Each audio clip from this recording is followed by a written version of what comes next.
CKN 캐나다 코리안 뉴스입니다.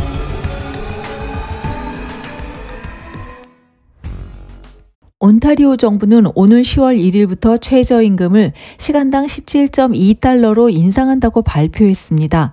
현재 최저임금은 16.55달러이며 이번 인상은 물가 상승률에 반영하여 3.9% 오른 것입니다. 이에 따라 최저임금을 받는 근로자는 주 40시간 기준으로 연간 1,355달러의 추가 수입을 기대할 수 있습니다. 이로써 온주는 BC주에 이어 캐나다에서 두 번째로 높은 최저임금을 기록하게 되었습니다. 올해 모든 주에서 최저임금이 인상된 가운데 BC주는 지난 6월 17.4달러로 가장 높은 최저임금을 기록했습니다. 하지만 광역 토론토 지역에서는 최저임금과 생활임금 간의 격차가 여전히 큽니다.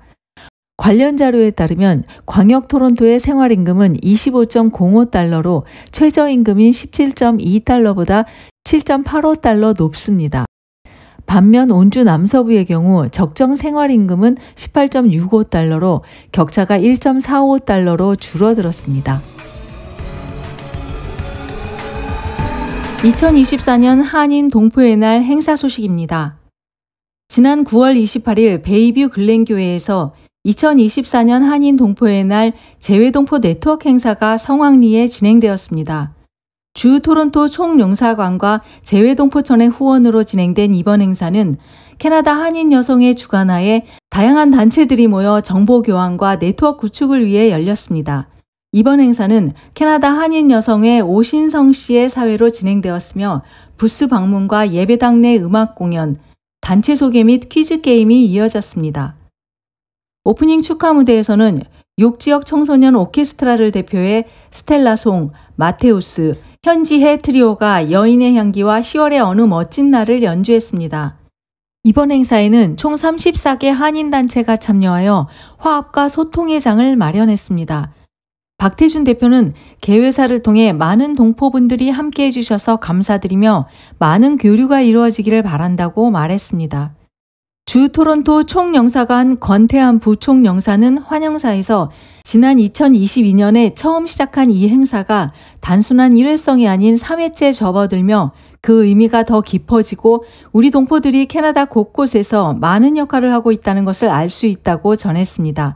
이번 행사에는 다운스비 문화센터, 브랜치스 극단, 러브 토론토, 성인 장애인 공동체, 나래무용단, 한타, 홍북 정신건강협회, 토론토 장로성가단, 용 리전 청소년 오케스트라, 한국 타밀연구회 등 다양한 단체들이 참여했습니다. 이를 통해 한인 사회의 결속력이 더욱 강해지기를 기대합니다.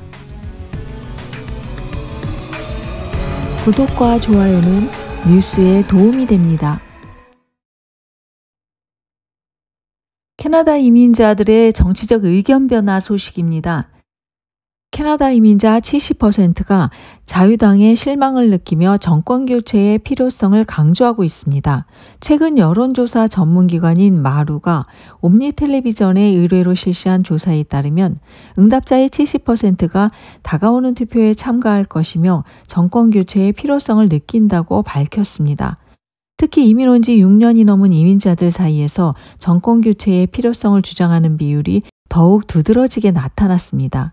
조사 결과에 따르면 이민 6년차 미만의 주민들은 연방 자유당과 보수당의 지지율이 각각 37%로 동률을 이룬 반면 6년차 이상의 주민들에게서는 자유당 지지율이 24%로 떨어졌고 보수당 지지율은 45%로 2배 가까이 높았습니다. 또한 연방 신민당 지지율은 19%에 달했습니다. 자유당에서 보수당으로 지지 정당을 바꾼 이유로는 현 정부의 정책에 대한 불만이 가장 큰 이유로 지목되고 있습니다. 응답자의 15%는 자유당의 전반적인 국정 운영에 대한 불만을 표명했으며 9%는 집권 여당의 이민 정책을 실패로 평가했습니다.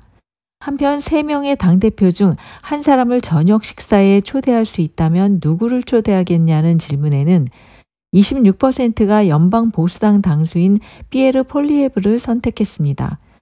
저스틴 트리도 캐나다 총리는 20%의 지지를 받았고 자그미 싱 대표는 13%에 그쳤습니다. 이번 조사 결과는 이민자들의 정치적 변화에 대한 강한 열망을 갖고 있음을 시사하며 향후 캐나다 정치에 중요한 영향을 미칠 것으로 예상됩니다. 한국초등 아이스하키 연맹과 캐나다 광역 토론토 아이스하키 리그 교류전 소식입니다. 미래의 태극전사를 꿈꾸는 한국초등 아이스하키 연맹 대표팀이 캐나다 토론토를 찾아 교류전을 개최했습니다. 이번 행사는 캐나다 코리안 뉴스의 단독 취재로 이루어졌습니다. 한국초등 아이스하키 대표팀은 광역 토론토 아이스하키 리그 대회에 초청팀 자격으로 참가하여 9월 30일 월요일 오후 6시에 로스역의 체스우드 링크에서 경기를 진행했습니다. 이날 대표팀은 싱글 A 리그팀을 상대로 총 6점을 기록하며 최종 스코어 6대1로 대승을 거두었습니다. 한국 초등대표 선수들은 뛰어난 조직력과 빠르고 현란한 개인기로 상대팀을 압도했습니다. 한국초등 아이스하키 연맹은 그동안 일본과 중국 등 아시아 국가와 꾸준히 교류전을 가져왔습니다. 하지만 이번에는 아시아 수준을 넘어 세계적인 경쟁력을 갖추기 위해 아이스하키 강국인 캐나다와의 교류가 필요하다고 판단하여 광역 토론토 아이스하키 리그 대회에 초청팀으로 참가하게 되었습니다. 이번 경기는 한국초등 아이스하키 연맹의 이규현 부장과 광역 토론토 아이스하키 리그 부회장을 맡고 있는 피터 커디스와의 인연을 통해 성사되었습니다. 커디스 부회장은 이번 첫 교류전이 성공적으로 잘 마무리되기를 기원하며 한국과 캐나다의 어린 선수들이 지속적으로 교류전을 가질 수 있도록 노력하겠다고 밝혔습니다. 이규현 부회장은 노력 끝에 첫 교류전이 성사되었으며 의미 있는 경기가 될 것으로 기대하고 있다고 전했습니다. 그는 또한 학부모들이 이번 교류전에 큰 기대를 하고 있으며 반응이 매우 긍정적이라고 덧붙였습니다. 그는 향후 전 세계 초등학교 아이스하키 선수들을 위해 한국을 중심으로 교류전을 개최할 계획도 세우고 있다고 덧붙였습니다. 이번 토론토 교류전에 한인 기업과 단체의 적극적인 관심과 후원이 더해져서 어린 선수들이 대한민국에 대한 강한 자부심을 느끼며 태극전사의 꿈을 키워나가기를 기대합니다.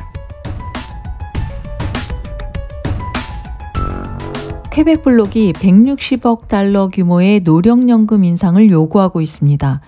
현재 캐나다 연방정부는 이로 인한 재정 부담이 클 것으로 예상되어 심각한 고민에 빠졌습니다.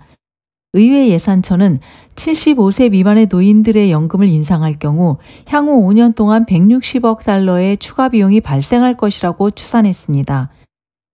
이미 정부는 2022년에 75세 이상 노인들의 연금을 인상한 바 있으며 추가 재정 지출은 현재의 주택 문제와 다른 현안들로 인해 어려운 상황에 직면해 있습니다. 이에 대해 크리스티아 프리랜드 재무장관은 연방 지출이 캐나다 중앙은행의 인플레이션 통제에 미치는 영향을 우려하며 지출을 제한해야 한다고 강조한 바 있습니다. 2022년 통계청 자료에 따르면 65세 이상의 노인 빈곤율은 6%로 전체 인구의 빈곤율인 9.9%보다 낮은 수치를 기록했습니다. 이러한 통계는 일부 전문가들이 노인복지 확대보다는 주거, 교육, 보건 등 다른 분야에 대한 투자가 더 시급하다는 주장을 뒷받침하고 있습니다. 정치적 압박 또한 심화되고 있습니다. 퀘벡 블록은 10월 29일까지 75세 미만 노인들의 노령보장 연금 인상안을 지지할 것을 트루도 정부에게 요구했으며 만약 이를 거부할 경우 다른 야당과 연대해 자유당 소수 정부를 무너뜨리겠다는 경고를 하고 있습니다. 트루도 정부는 연말까지 가을 경제 성명을 발표하고 정부의 지출 계획을 제시해야 하며 예정된 추가 신임 투표에서도 중요한 정치적 선택을 앞두고 있기 때문에 퀘벡 블록의 요구에 대한 빠른 결정을 내려야 합니다. 지금까지 CKN 캐나다 코리안 뉴스였습니다. 더욱 정확한 정보로 다시 찾아뵙겠습니다.